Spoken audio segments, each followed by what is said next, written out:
Where are we headed, Captain?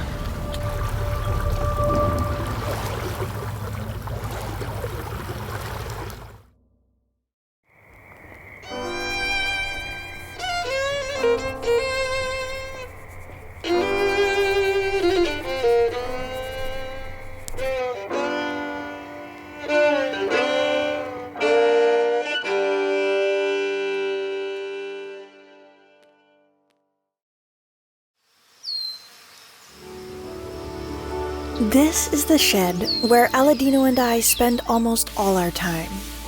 Inside the shed is our boat, a Cape George 36, a labor of love that will one day carry us around the world.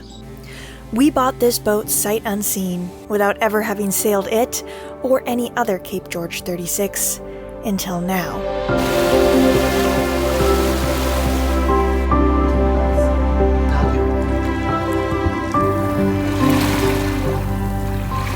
It's been a long road, but we finally get to sail our boat. Well, kind of. Welcome to Tippy Hyde, my Cape George 36. No, we haven't jumped ahead in time that much. Our specific Cape George 36 is still in the shed, being lovingly worked on. But we did finally get to go sailing on a Cape George 36. This is Matt, the owner of Tippy Hyde, and after hearing about our project, Matt generously invited us to go sailing with him. And of course, we jumped at the opportunity.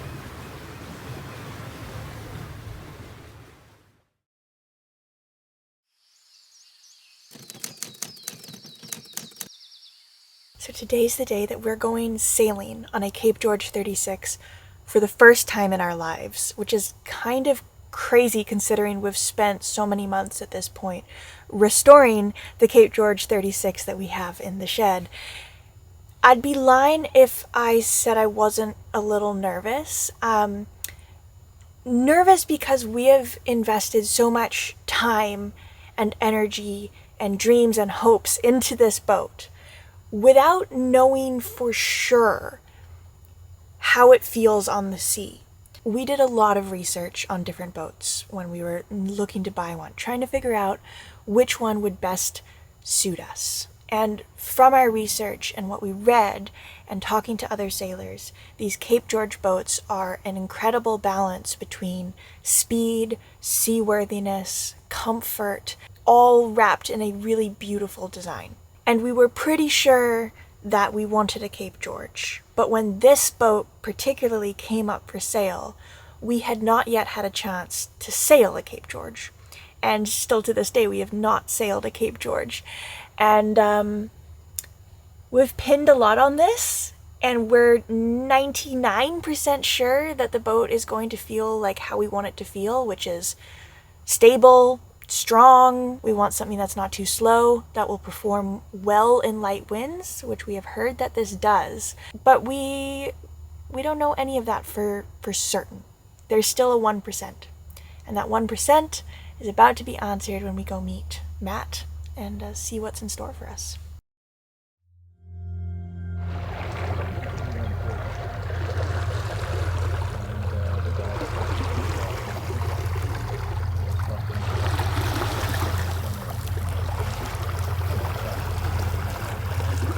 Welcome to Tippy Hyde. I've had it for about 10 years. It is, well, it's the love of my life at this point.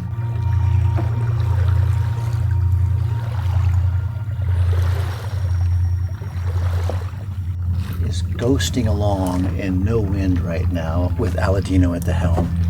It's his magic, I'm sure, that is making us move. I've taken her with many days sailed with many friends because I like to share my boat, and she has been offshore down the coast of the United States all the way into the Sea of Cortez and back home via Hilo. She moves along quite smartly. When I was looking for a sailboat, I didn't have anything particular in mind except I wanted a blue water sailboat. I looked at a West Sail, and then I just stumbled across this. Tippy Hyde is a Maori name. Te reo, it means to wander about. And I found out somewhat after the fact that it was in fact Cecil Lange's boat, who is the founder of Cape George Marine Works. The first clue that I had it was Cecil's boat was it showed up in Ferenc Mate's Best Boats. And it is in fact the feature boat for the Cape George Marine Works. So it is a factory-built boat. Given its age, which I think is about 78 to 82 vintage, it's in lovely shape.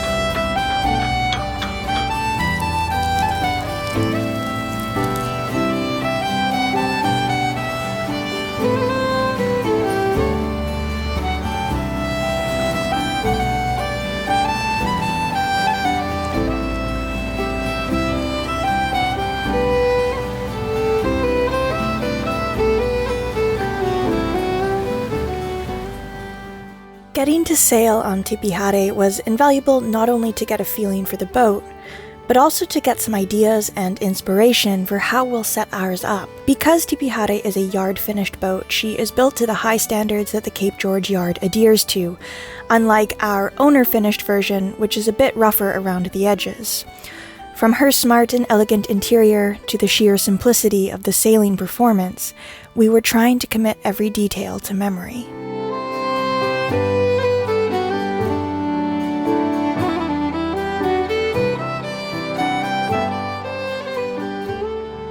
It is so well balanced.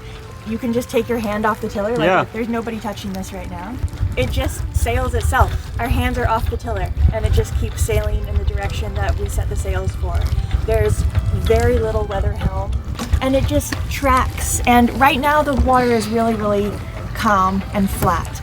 But earlier when there was a little bit more movement, or even if just the wake of the boat passed by, I was also really impressed with the motion of the boat and how the boat handled it. On Magic Carpet 1, a pretty small wave can really set her to rolling, and when you're living on the boat at all times and you're cooking and you're working, that amount of movement triggered by such a small wave can get old pretty quickly. And so this boat is just solid. It moves slowly and deliberately, and it doesn't have that violent rocking that a smaller, lighter boat can have. So Aladino and I are feeling pretty pleased with our boat and really extra excited to get it out on the water finally.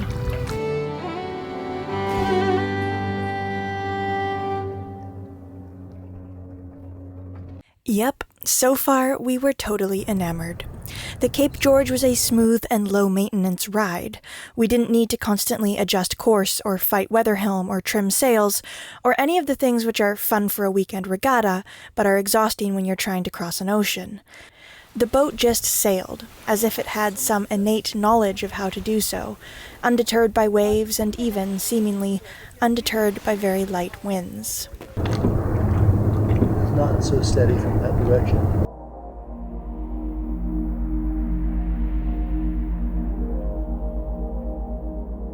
Tipihare moved as if by magic. The surface of the water barely registered any wind at all, yet somehow we still ghosted forward. I wouldn't have believed it if it weren't for the sound of the bow wave and the sails that somehow remained full. This was already beyond our expectations. Many cruisers talk about heavy weather performance as one of the main criteria for a blue water boat. It is, after all, an important criteria. A boat that can keep you safe and comfortable amidst some real trouble is necessary if you plan on encircling the globe. But in day-to-day life, a boat that can still sail in lighter winds keeps the crew much happier. There are lots of heavy, traditional cruising boats that require substantial winds before they can get moving, leaving crew with two choices: motor through the light winds, or wait to sail in heavier winds.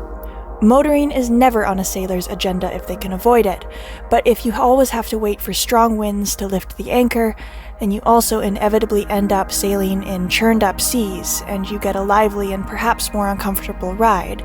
Being able to sail in a flat sea with light winds if you choose to, and still reach your destination without diesel, that's real magic.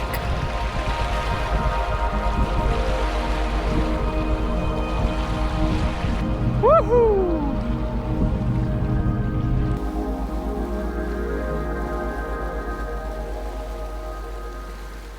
As you can imagine, a boat that sails well in both light and heavy winds is a bit of a unicorn. The Cape George was proving herself in light winds. And although we didn't have any heavy weather to contend with, we know from several accounts that she does equally well when presented with a lot of weather.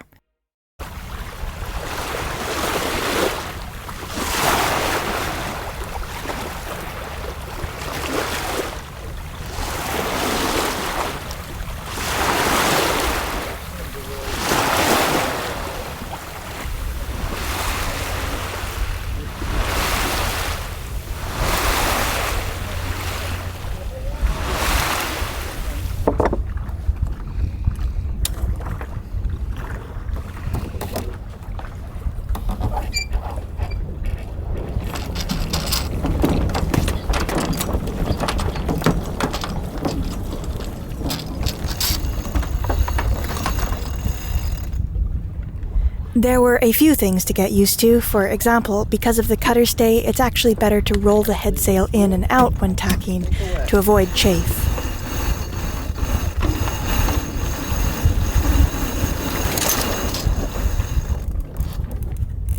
Just that easy.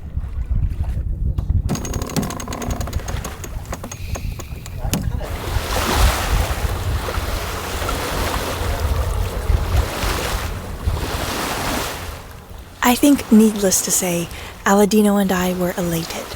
Tippy Haere felt enjoyable to sail. It was effortless. It felt like we had a solid platform beneath our feet, which is a totally different feeling from Magic Carpet 1, which sways heavily as soon as someone steps on board. It felt like a boat which would keep us safe and comfortable, a boat which would be happy to sail with us around the world. And here, surrounded by the deep blue water that defines the Pacific Northwest Ocean, breathing in the salty smell of summer, I felt absolute joy. This is the part of the world that made me fall in love with sailing in the first place. Where I grew up in BC, there are endless islands and peninsulas which fill the horizon and protect the sea from the Pacific swell. Quirky little communities of artists lie nestled into the rainforest. Sail a bit farther and you can hear the howl of wolves at night. Porpoises, whales, and seals are nearly guaranteed. In this place, on this boat, I could see both my past and my future, and they both filled me with joy.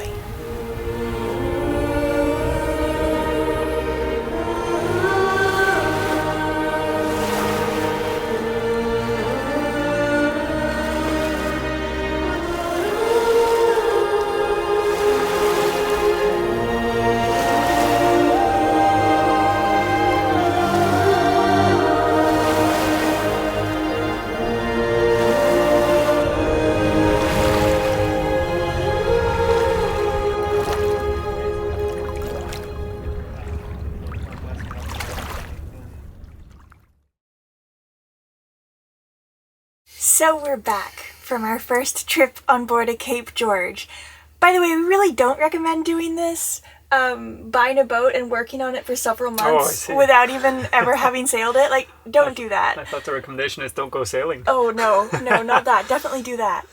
I mean, we were fairly sure that it was going to sail how we wanted it to sail. And, in your opinion, did it do that? Yeah, totally. Better than I thought even. Of course, it was still only 2 days of sailing. We didn't get stormy conditions or nothing above 15 knots. But within those 15 knots, we really had a good range of everything. We had the cutter configuration up with both sails. We had the spinnaker up downwind. That was really fun and cool to see too. The main, we reefed, we motored, we did a maneuver in the harbor, and we sailed, well, we bobbed along with no wind. We anchored, we cooked aboard, we slept aboard. It was pretty fantastic. A lot of this I didn't film, but we did do all of those things, and it was actually 2 days total. Totally. I thought, man, going up to a bigger boat, there's a lot more pressure, it's a lot more sail area, things also become more challenging in that way. But I found it very manageable. and that is really, really nice to see. If you know how to sail, you know how things work, it's very manageable, and that is because it is a very simple, traditional, and very forgiving boat. That concern was swept away quickly. Absolutely. I had a similar thing of like, even just how would the pressure on the winches, like when you're sheeting in or out the jib or the Genoa, how would that pressure feel? Because on Magic Carpet, it's such a smaller sail area, and so I was nervous about that, but really it's the same, it's the exact same system. You've got a winch, you've got a sail. If you use the winch, you're totally fine, and it did feel really, really manageable. Another thing I was surprised by is in the harbor, we are used to the luxury on Magic Carpet of being able to push Magic Carpet around easily by hand. So if we ever get too close to hitting anything in the harbor, I can stick my foot out and push off it and no big deal. Now, obviously, this is a far heavier boat, so it's not quite that simple, but I was curious whether or not we would even be able to maneuver the boat by hand at all. And we did in the harbor. Yeah. Again, that was not something that I filmed, but Totally. we were able to push it around by hand with some ropes. It was slower. It was a lot heavier, of course, than Magic And there Carpet. was no wind. There was no wind. Yeah. But it was possible. It's not like this immovable rock in the water. Exactly, so that was Yeah. also a good thing. Well, thanks to Matt. That was truly incredible. Huge thanks to Matt. Made our day. No, it made our 6 months of boat work, actually. Yeah.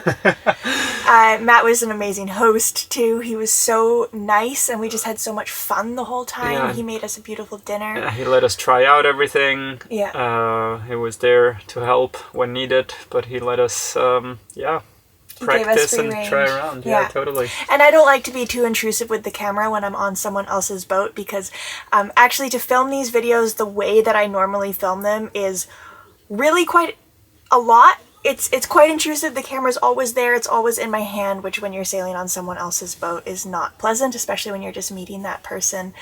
So I didn't want to act like a film crew had just arrived on board. So we got some footage of the sailing, but the other stuff, the living, we can just talk about. So And we'll get more of that. we'll get more of that. I think one moment that really stood out for me was in the evening. We were at anchor just off of Port Townsend, and it was a beautiful summer evening, and the stars were out, the moon was out. Matt was making us a beautiful dinner inside. The lights inside are so warm and glowing and beautiful. And I went up to the bow quickly to phone my Oma because I hadn't done that, and I needed to do that. And then I came back. There's the smell of food coming out of the cabin. The whole experience, it felt like a home, and it had that sense of place and of elegance that Aladino and I are always trying to look for in a boat. It has that certain something where when you're there, you just feel good. And I wrote about this in a patron journal, actually, of it's the difference between plastic and worn leather, or it's the difference between fluorescent lighting and candlelight. It's the difference between, maybe like some kind of laminate versus real hardwood flooring.